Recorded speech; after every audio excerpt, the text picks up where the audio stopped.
Welcome back to Mompreneur Mastery. This is your host, Sydney O'Brien.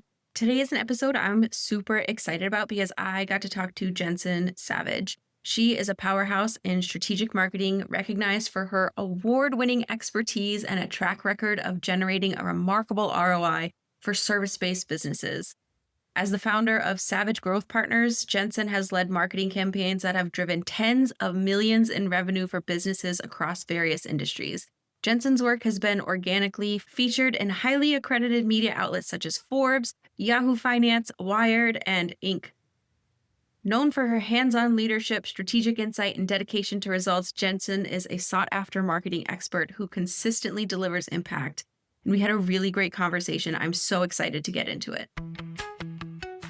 Welcome to Mompreneur Mastery, where we build businesses, raise families, and skip the hustle that doesn't actually help.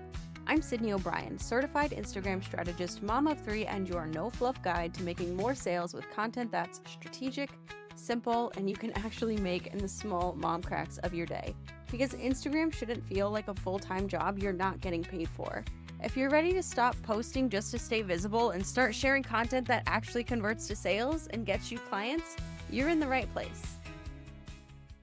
I get to talk to Jensen. Before we dive in, can you tell us a little bit about how you got started? Was marketing always the plan, or did you kind of like stumble into it? How did that happen?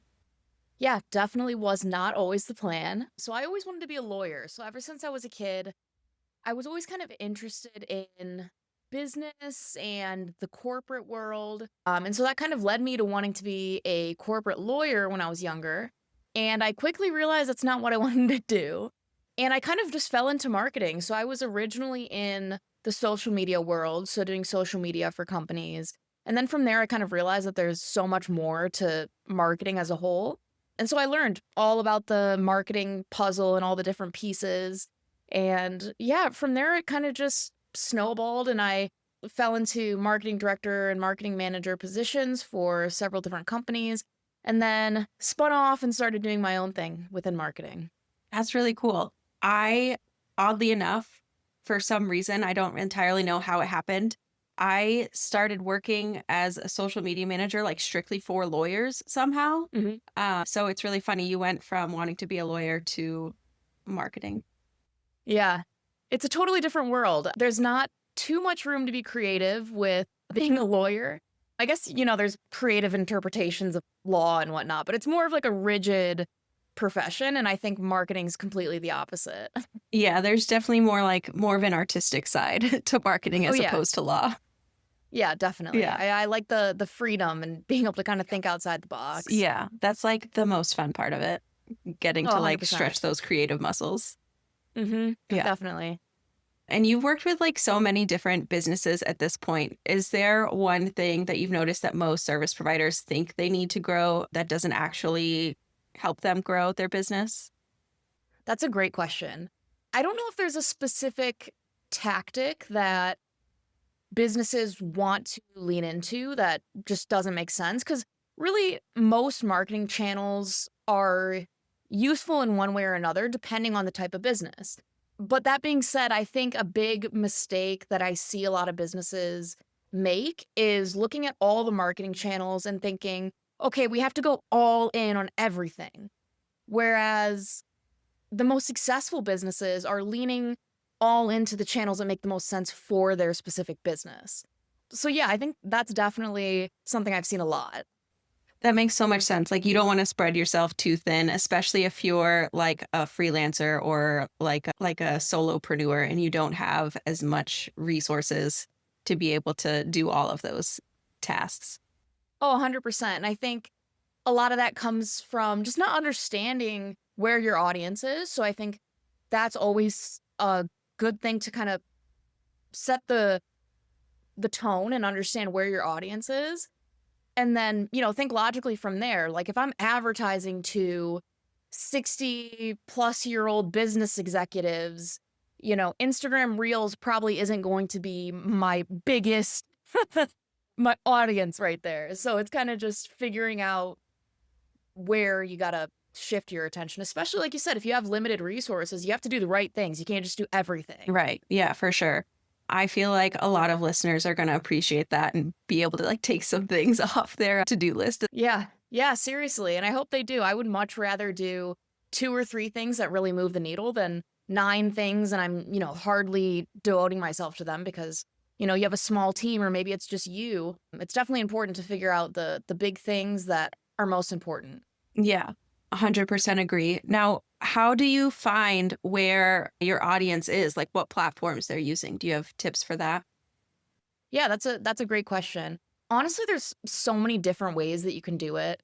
The good thing about the internet is that research is so easy. You could honestly just Google this and, just like when you write a paper in school, find some reliable sources and see, what demographics are on specific channels. But also, two other things you could do are one, just kind of think logically. If you're really heavy into the B2B, business to business space, maybe it makes sense to lean into LinkedIn because LinkedIn is full of business owners. But also, you could test out different strategies too and just kind of see, are you attracting the right people on different platforms? So, yeah, those are a couple of different ways you could kind of approach it. Yeah, that makes a ton of sense and definitely a good idea to narrow it down. I like lurking on like Facebook groups and like Reddit pages to see like where people are, especially now as like more and more platforms keep popping up, or some people are like jumping ship from Facebook because they don't like what's going on over there. But yeah, I'm a big lurker. You Yeah, get a lot of information that way. I love that because I'm a huge proponent of, like I said, just thinking about it logically and like common sense. So if you're going places like Reddit or Facebook groups where people of a specific demographic or your specific audience are having conversations, you gain so much knowledge that way. Maybe people are talking about, oh, did you guys hear about this new platform? And, they're on this specific channel. It's like, well, let me jump on that and participate in that conversation. So yeah, I really like kind of getting down into the weeds and really thinking or really seeing what your audience is thinking. That's always fun. I'm a big fan of Reddit and combing through the different subreddits that are relevant and comment threads. So yeah. Yeah, it's always an interesting time. Definitely never boring. But you can just Oh get yeah. so much information about like so many different useful things in business, honestly, Mhm. like different pain points and goals and like very specific struggles they're having that you can address. Oh yeah, 100%. And there's so many lessons that I've learned in my own business from threads like that of business owners, in the same niche that I target talking about, "Oh, I had this problem." And I'm like, "Hmm, maybe I could address that in an ad or I could address that in the way that we deliver our services." So, yeah, being able to really kind of dig into what people are actually saying versus just assuming that they have a problem and addressing this thing that you're thinking that they might struggle with without really knowing. Yeah, exactly. And that's another way to just like save time and make sure you're like working on the right things that people actually need, as opposed to Yes. wasting time on stuff that isn't actually going to help your business. Yeah. Yeah. 100%. I always say identify the need and then build around that versus building a big thing and then hoping that you're going to develop some need based on that. Cause I've met so many entrepreneurs that either developed a business or a specific offer within their business or product and launched it. And then they're like, wait, nobody cares about this. Nobody needed this. So definitely important to get a pulse on the struggles and needs of your audience before building. Yeah, absolutely. Now, a lot of my listeners are like solo or like small team business owners who already feel like they're doing all of the things. How do you know when it's time to like simplify versus scale when it comes to marketing? Yeah, that is a great question. I think you really kind of have to get in the weeds and figure out what is moving the needle and lean into the highest leverage things you can do. So if you're seeing, the more that I post blogs, the more traffic I'm getting and the more clients I'm getting from that. It's like, well, then you should absolutely double down and scale based on that. That's a story actually from my career. At one of my marketing director roles, we were posting like 1 or 2 blogs a week. We realized that it was a super successful strategy, and we hired somebody specifically to generate really high quality blogs for us, and we started posting like 4 times a day, and it just took off. So, yeah, basically all that to say, if you're realizing, wow, every time I go to a networking event, I get, 1 or 2 clients. well, then it's a great idea to figure out how you can lean more into that and maybe scale back on other things that aren't moving the needle, or maybe you can try to delegate them or simplify those processes so you're not sitting there, maybe creating social media when that's not what's moving the needle for you today in your business. So, really, all that to say, I think it comes down to identifying the highest leverage things that you can do. Because there's also times where you can delegate and, hire somebody that can do the same thing as you or can do it at least 80% as well. And you can do something else that only you can do. Like I said, networking, that's a great example. But yeah, so I think just leaning into the right things and just taking inventory of, what you're doing and what you're getting out of the things that you're doing. That's super smart. So it reminds me, I need to do that actually. Thank you. I feel like I always make a mental note to do these things and then it always just like slips my mind. Do you have like a process for tracking those things? Yeah, actually I do. So I have a whiteboard in my office and pretty frequently I'll write down all the things I'm doing and I'll also rank them based on profitability, scalability. Those are the two big things and if it's not very scalable for me to do, I'll think about, is there somebody else that I can have do this? Or maybe I've just reached the cap of what I can do. Because, good example, networking. I can't network 20 times a day when I have other things I have to do that need to be on my plate. But also profitability. So it's like if I am running ads on this platform versus this platform, and I only have, limited resources, well, let me just lean more into that. So basically all that to say for listeners, just write down a list and, if you can have the actual numbers based on, how much money you're bringing in from different things, great. But you can also just think through it logically of if I have limited things I can do and I can only choose 2 or 3 of these things, what makes the most sense to really kind of put all my chips into and what is something that is maybe useful or important, but makes sense for me kind of at the next step instead of this step. Yeah, that's a really great idea. And as you were saying that, I was thinking, one, I should do this. And two, I think for myself, for sure, I would want to add in keeping track of like how much time I spend on each one of those things. Like if I'm Yeah. spending way too much time on something, because I have some time blindness where I'm like, oh, this is going to take like 5 minutes. This is fine. And then like Mhm. 45 minutes later, I'm still here. Yes. Like accurately track how much time we're spending on things, we can make sure we're actually getting those results and seeing, is this something I should just like delegate or do less of and focus somewhere else that's I can get more from while spending less time on it. Yeah, 100%. And that reminds me of another thing that I do is take inventory of the amount of time that I'm spending on different tasks. And I especially did that when I started out my own business because it's so easy to just take on everything yourself and do it yourself, especially when you're not making as much money. And so you're not wanting to hire or delegate because you're like, I want to keep more money into my business. But sometimes it makes more sense because you're going to get more money out of paying somebody else and then allocating your actual time to something else that's going to bring in more revenue. So yeah, I would, in 15 or 30-minute increments, sit down and have a note in my phone and say, okay, I'm working on social media. Okay, I'm still working on social media. Okay, now I'm working on writing this thing. And then you can look back and say, wow, I spent like 6 hours doing this thing to deliver to this client that's not even paying me that much. So maybe I should just hire somebody to do that little bit and then I can focus on sales or client acquisition instead. Yeah, that makes a ton of sense. So smart. But yeah, like you said, it's harder in the beginning when you're just starting out and you might not necessarily have the resources to delegate. But I think then that's also a very good time to like make sure, like you were talking about earlier, you have like the need for the offers so you can actually make money on them and lean into like the one particular or however many like platforms as opposed to spreading yourself too thin as well. So you can kind of reach that next level. Mm-hmm. Yeah, 100%. Mhm. If someone listening wanted to boost the perceived value of what they offer without adding hours of work, do you have advice for what tweaks they could make to do that? Yeah, and this is my favorite things to talk about because I deal with a lot of smaller business owners that don't have massive teams or they are solopreneurs.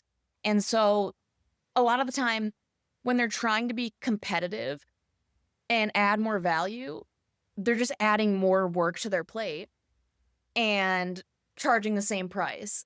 And so quickly it becomes less and less scalable and they're getting more and more burnt out. So this is a big lesson that I like to teach entrepreneurs is to focus on adding perceived value without allocating a bunch of your resources to beefing up your offer basically. So when I say resources, I mean your time, your money. Those are your two biggest resources, especially as a smaller entrepreneur who you're trying to juggle your entire life and you're also trying to do every little piece of your business because a lot of the time we know, you're doing the bookkeeping and all the everything else as well.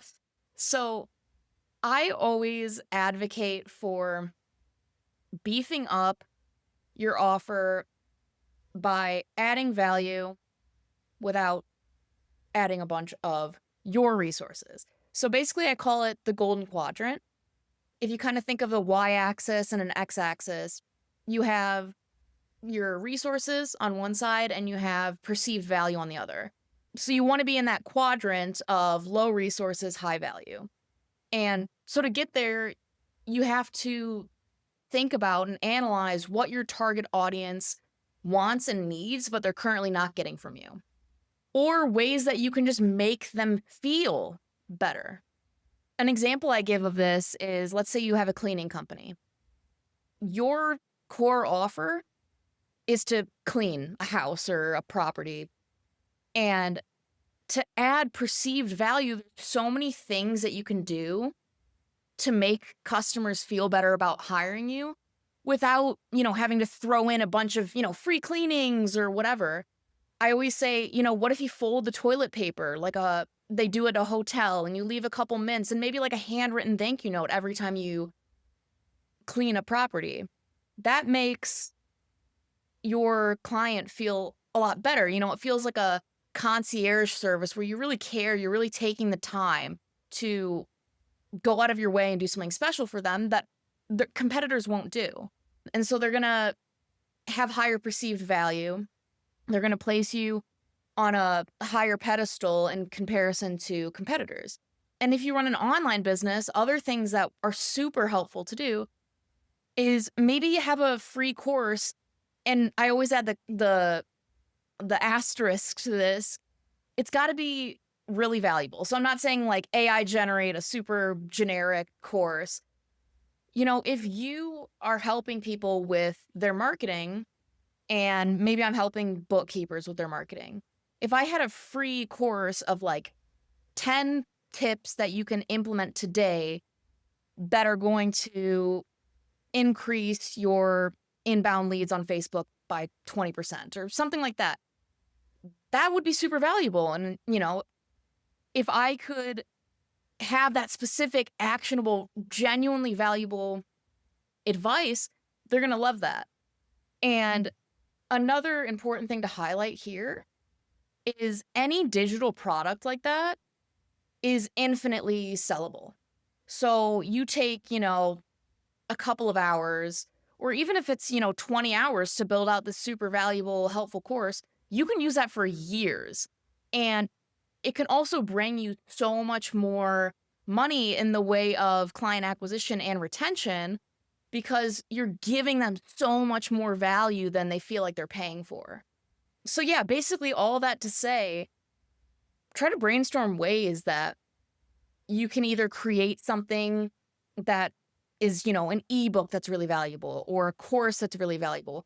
Or if you do run more of an in-person service thing, how can you make it feel more valuable without having to add in a bunch more resources in the way of time or money on your end? Right.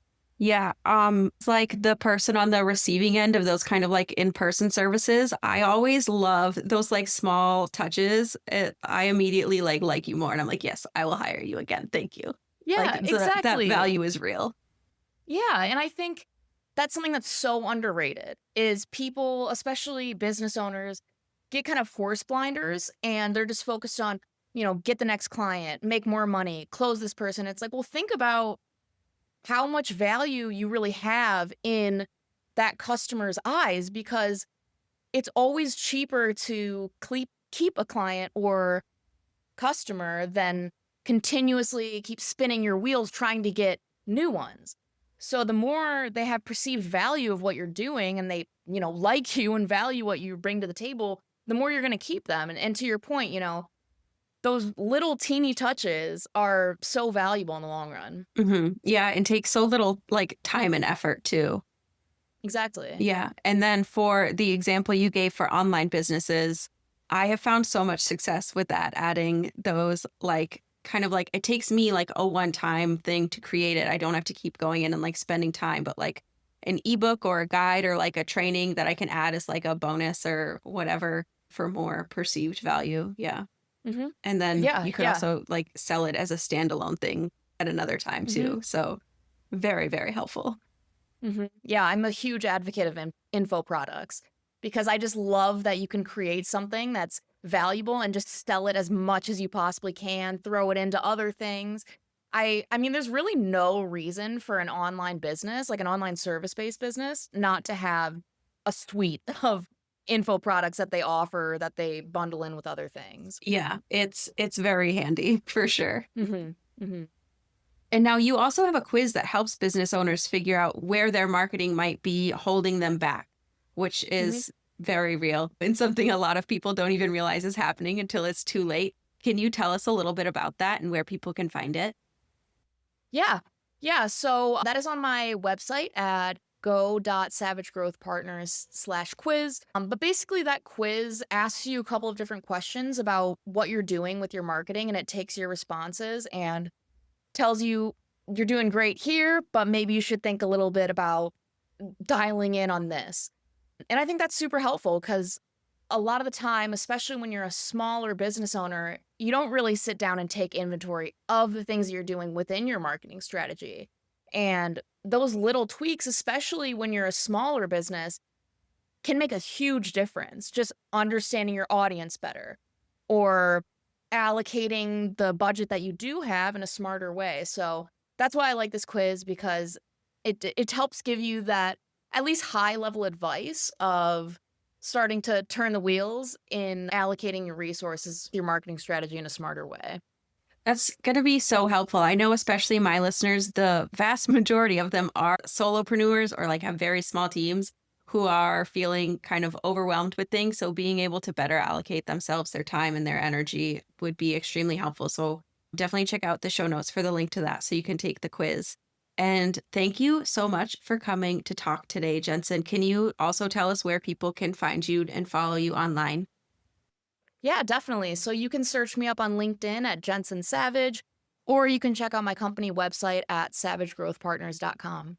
Perfect. And I will have the links for both of those in the show notes as well. Thank you so much. Thank you.